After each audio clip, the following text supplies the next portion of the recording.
우리 이 시간 함께 보실 말씀은요, 민수기 5장 1절에서 4절까지의 말씀을 보도록 하겠습니다. 민수기 5장 1절에서 4절까지의 말씀입니다. 제가 한 절 읽고 여러분 교독하도록 하겠습니다.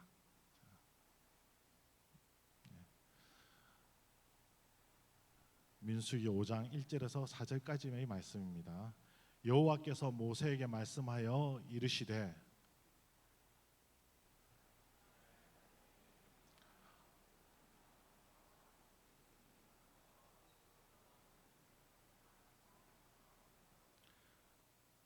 남녀를 막론하고 다 진영 밖으로 내어 보내어 그들이 진영을 더럽히게 하지 말라. 내가 그 진영 가운데에 거하느니라 하시매 이스라엘 자손이 그것을 행하여 그들을 진영 밖으로 내보냈으니 곧 여호와께서 모세에게 이르신 대로 이스라엘 자손이 행하였더라. 아멘. 오늘 저와 여러분이 민수기 5장 1절에서 4절까지를 읽기는 했지만 여러분 오늘 민수기 전체를 한번 5장 전체를 살펴봄으로써 말씀을 전하고자 합니다. 제가 예전에 섬겼던 한국 교회의 장로님들의 모임에서 있었던 이야기입니다. 한 번은 장로님들이 모여서 이제 야외를 가기로 결정을 하시는 거예요. 그래서 교회 버스를 빌려서 야외를 가는데 예약을 해놓은 식당에 좀 시간이 늦게 되었던 거예요. 이대로 가다가는 한 30분, 1시간 정도 늦을 수 있겠다. 그리고 또 예약하는 식당은 빨리 다른 손님들을 받아야 되니까 이분들이 제 시간에 오셔야 되는 거예요. 그래서 속도를 좀 많이 내셨어요.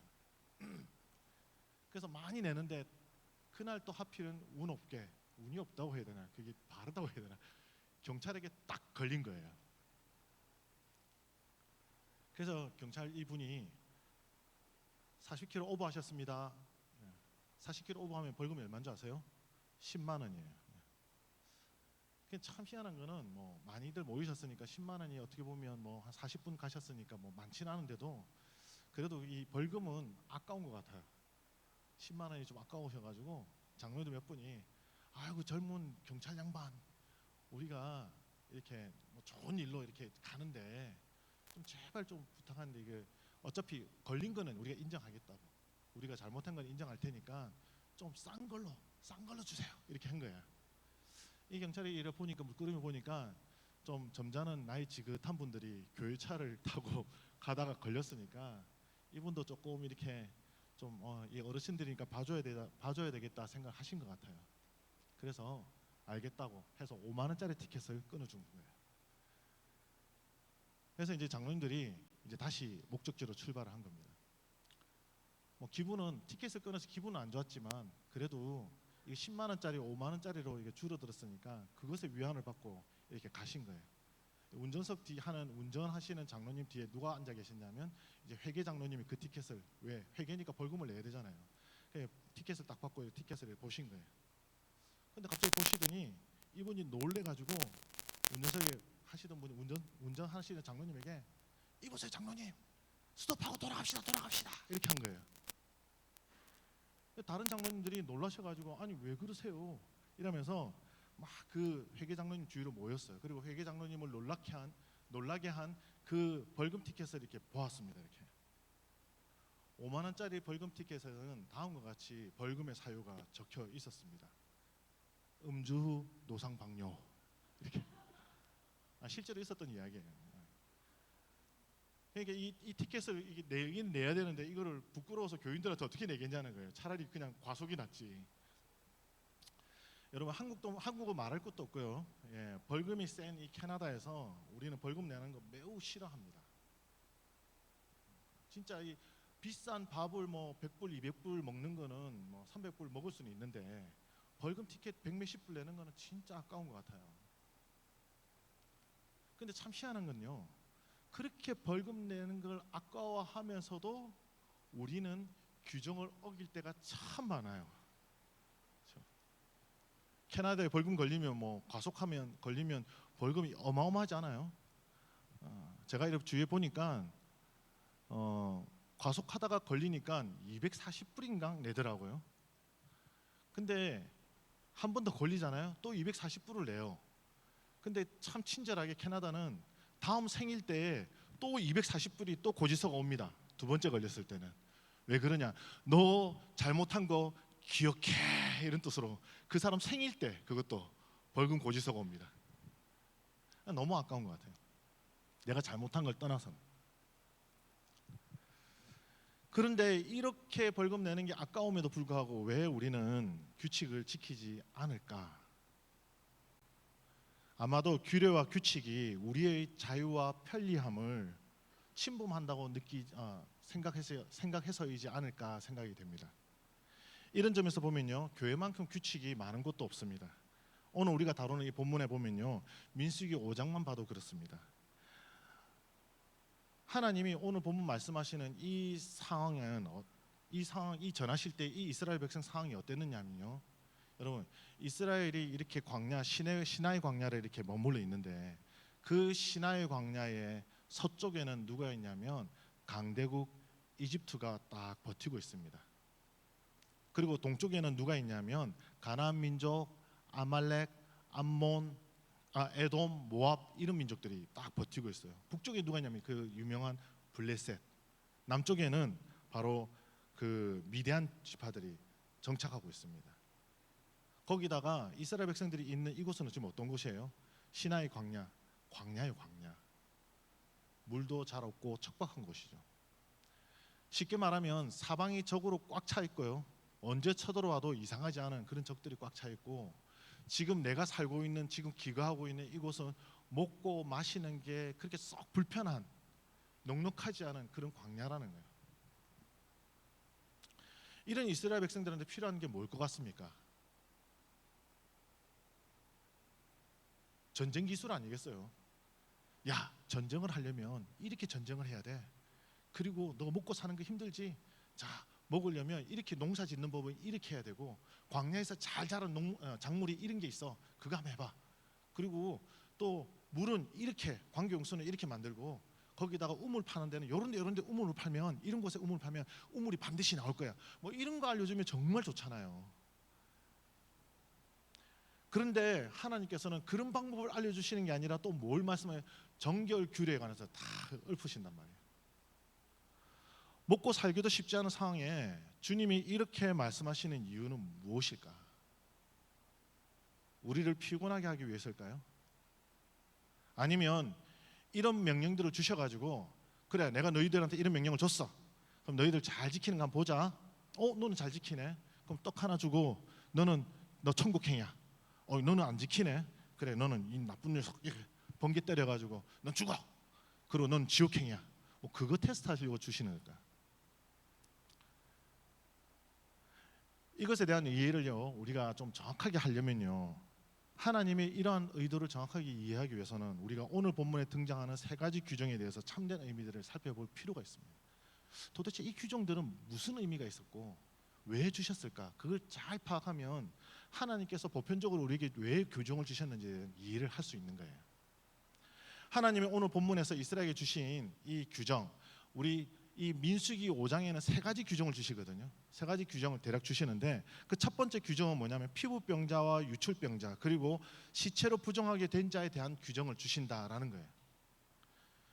피부병자가 왜 부정한가? 성경에는요, 피부병과 피부병이 아닌 것을 구별을 합니다.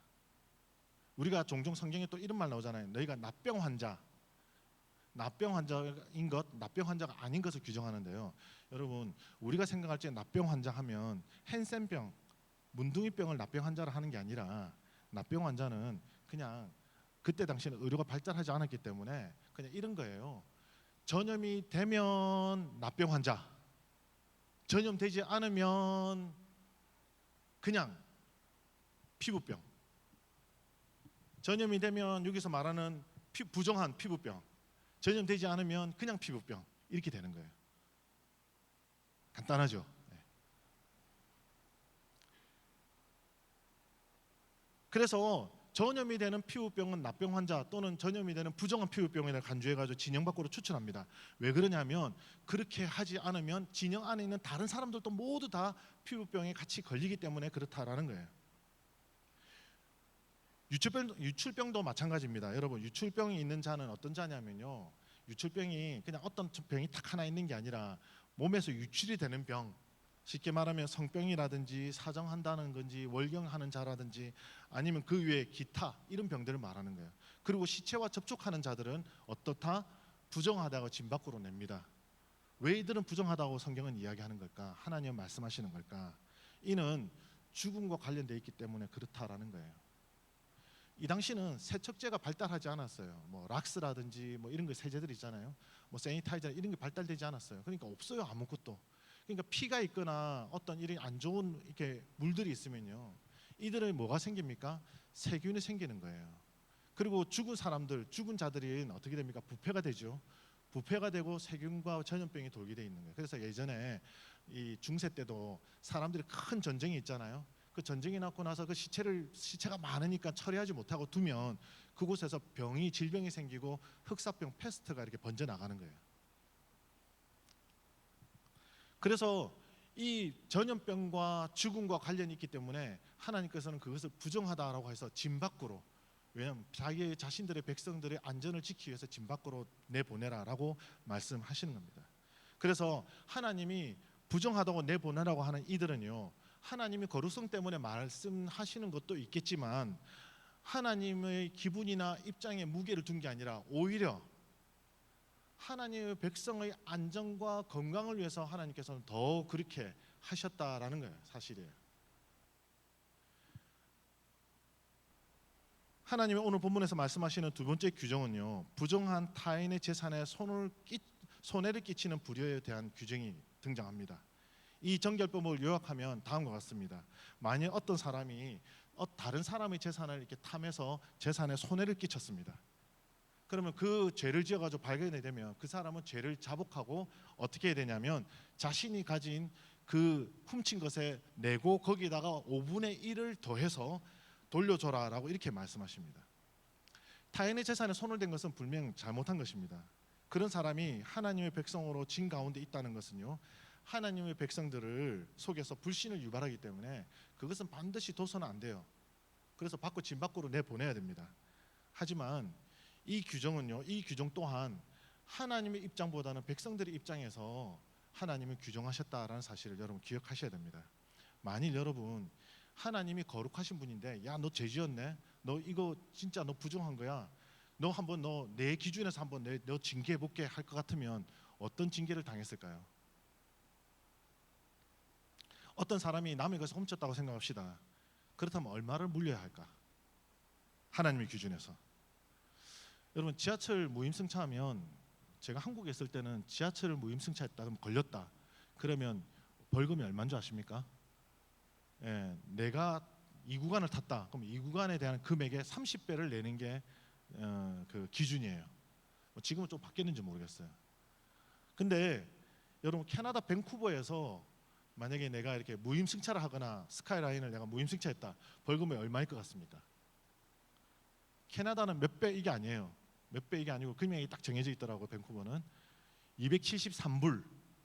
그 제가 한 2.7불 보통 이렇게 나가니까 계산해 보니까 한 63배 정도 되더라고요. 근데 하나님의 기준에서는요, 잘못을 하잖아요. 조그마한 잘못을 하더라도 그거 63배, 100배, 1000배 이런 거 아니에요.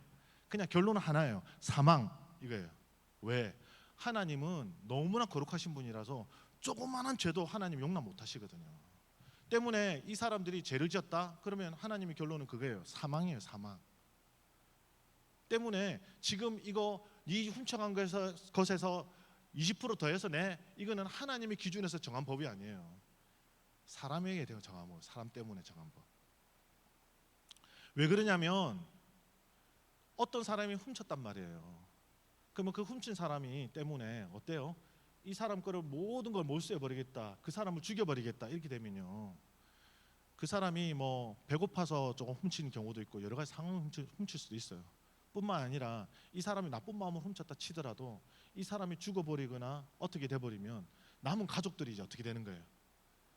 남은 가족들이 곰피부에 처하게 된단 말이에요. 그리고 훔친 사람이 물건을 훔쳤어요. 그럼 훔쳐놓고 자기가 다 써버리고 죽어버렸단 말이에요.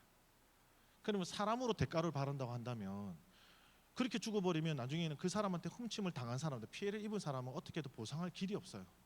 근데 하나님께서는 어떻게 하냐? 이렇게 훔친 120%의 금액을 돌려주는데 그 사람이 죽어서 없다라고 하면 그 사람의 가족이 물려주거나, 또 그 사람의 가족이 아니면 기업 물을 자, 그 사람이 대신 물려줘야 되는, 그렇게 함으로써 피해 입은 사람이, 가족들이 어려움에 처하지 않도록, 또는 죽어버려서 남은 가족들이 어려움에 처하지 않도록 하시는 것이 하나님의 방법이었다라는 거예요.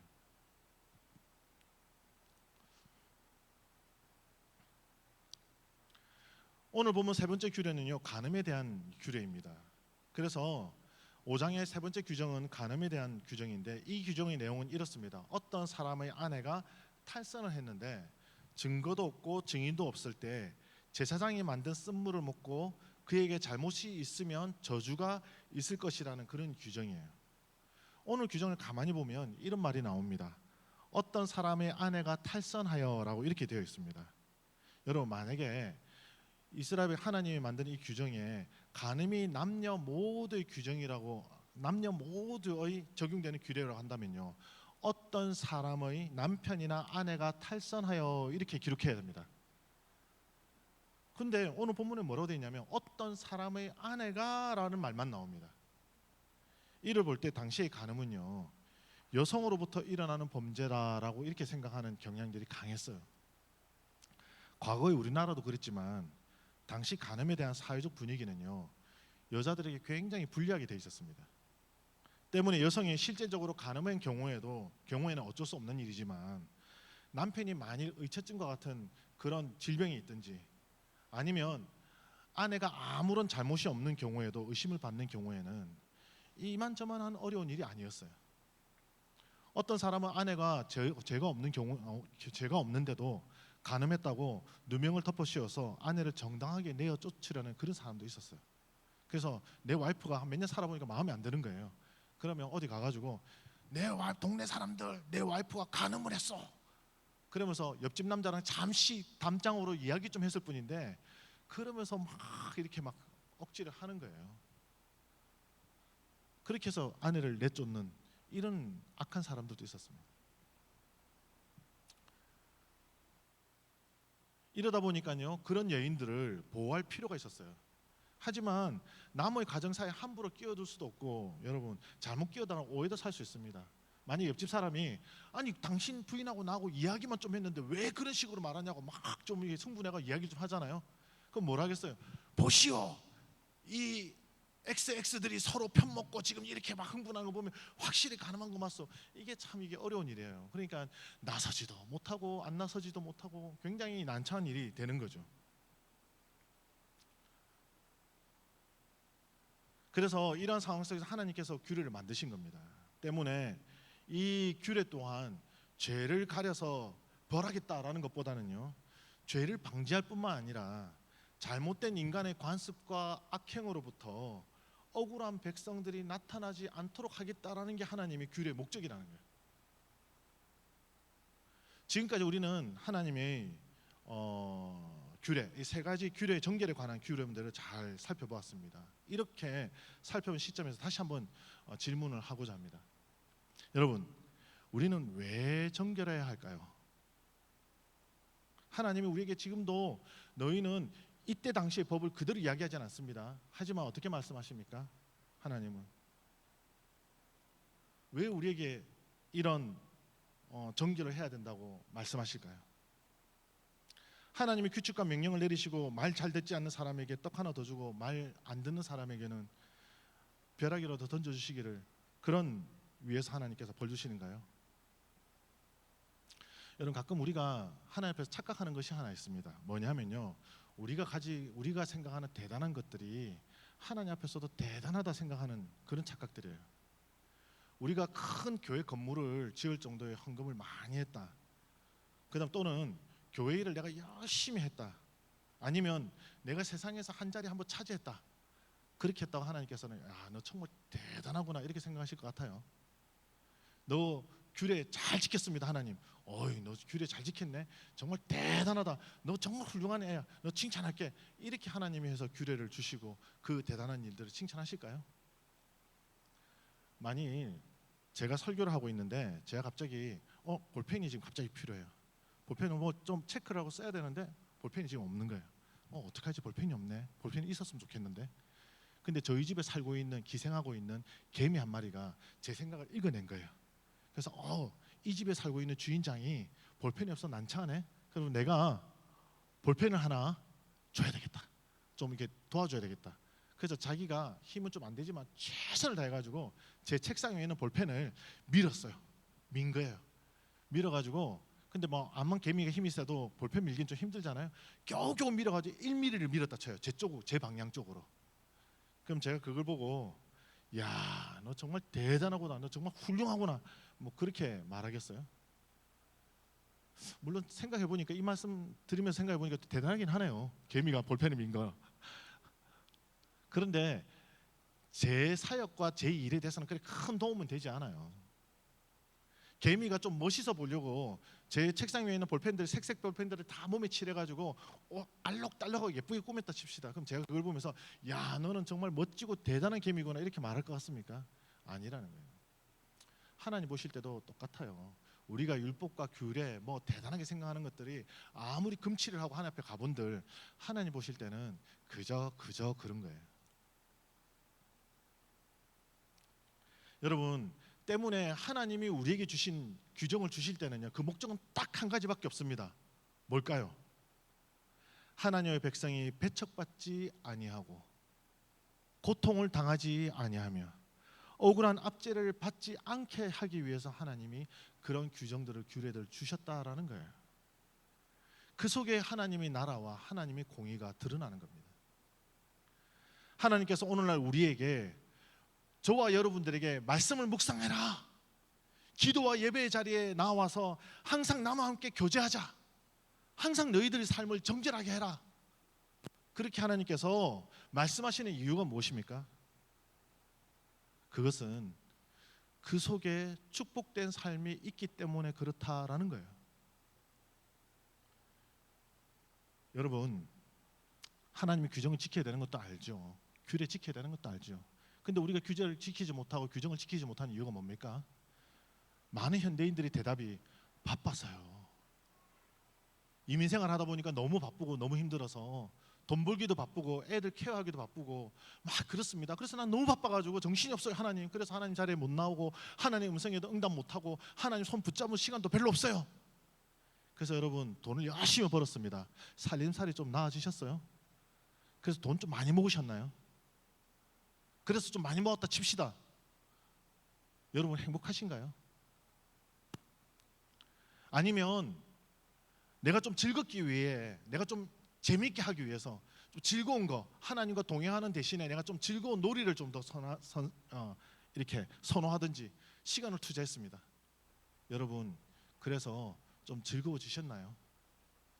그래서 좀 재밌으셨습니까? 재밌는 거 보고 재밌는 누리고 재밌는 거 편하게 쉬어보니까 그래서 좀 몸이 건강해지고 편안해지고 힐링이 되던가요? 잠시는 즐거울 수 있습니다. 잠시는 조금 편리할 수는 있어요. 하지만 하나님을 떠난 삶, 정결함을 떠난 삶의 결말은요, 항상 허무와 무력감이다라는 거예요. 밴쿠버 살면 제가 이민자들 많이 보면서 무력하신 분들 참 많이 봐요. 안타까워요. 왜 무력할까? 교회도 다니시고 하시는 것 같아요. 왜 무력할까? 이것도 해보고 자연도 느껴보고 막 산책도 해보고 별거 다 해보시는 거예요. 뭐 로키도 가보고.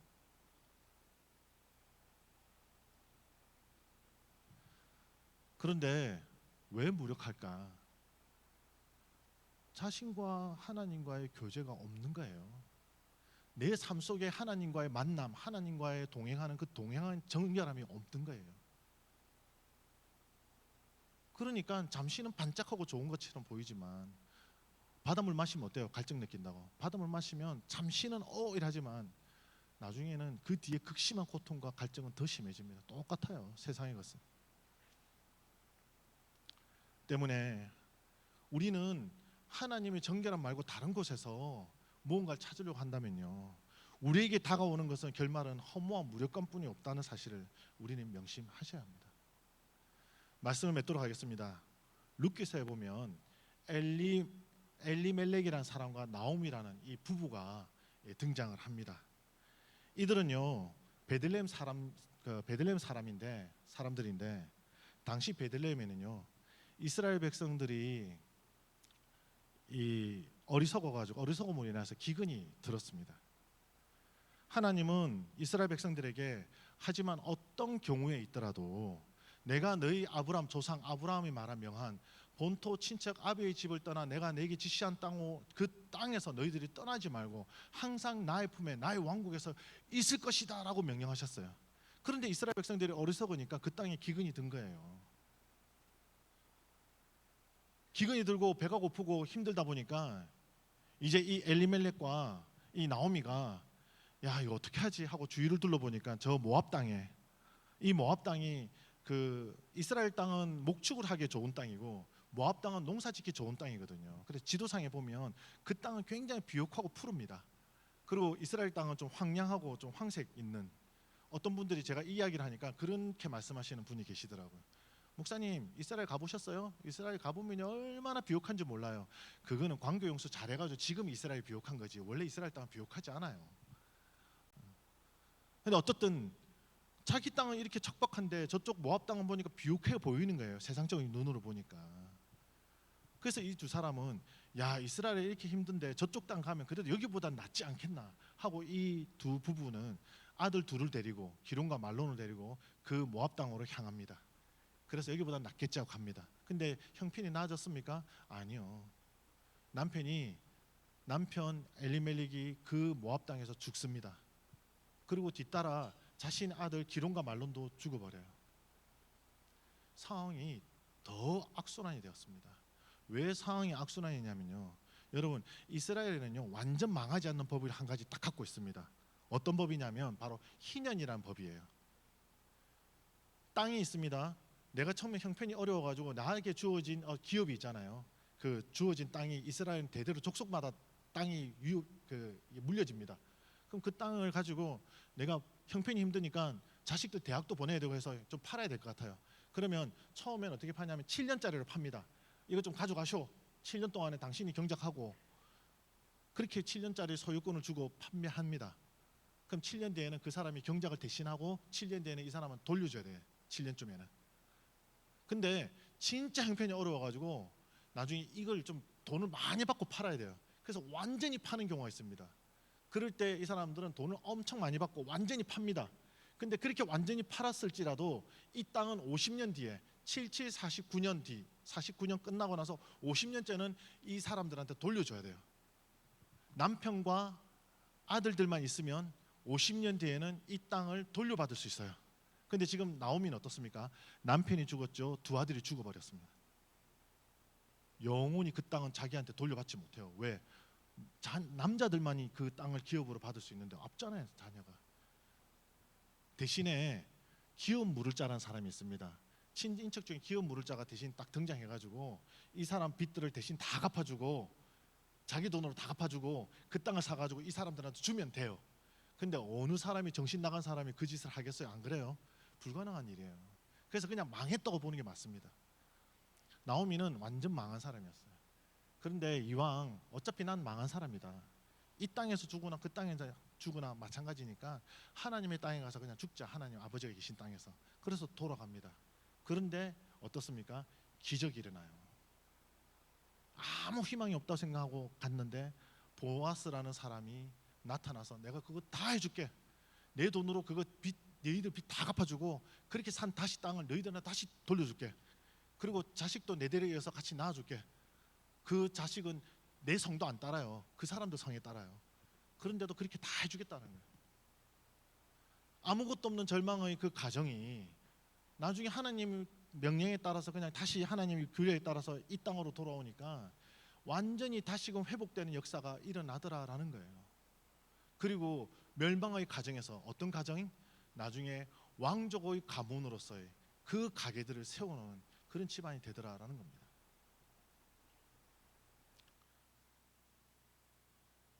하나님은 이들을 위해 보아스라는 가정을, 이 기업 물을 자를 예비하시고 완전히 끝났다고 생각한 그들의 삶을 왕가를 세우는 가정으로 만드셨습니다.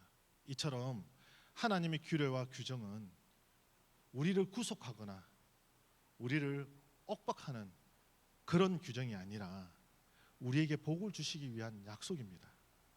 이 약속은 광야에 있는 하나님의 백성에게 뿐만 아니라 오늘날 우리들에게도 주시는 동일한 약속의 말씀입니다. 아직도 하나님의 규례의 명령들이 족쇄처럼 느껴지십니까? 하나님이 여러분을 향한 깊은 사랑을 모르셔서 그렇습니다. 하나님과의 깊은 교제를 통해 그분의 사랑을 깨닫고 하나님의 규례와 명령의 축복을 누리며 살아가는 저와 여러분이 되시기를 주님의 이름으로 축복합니다. 아멘. 자, 우리 시간에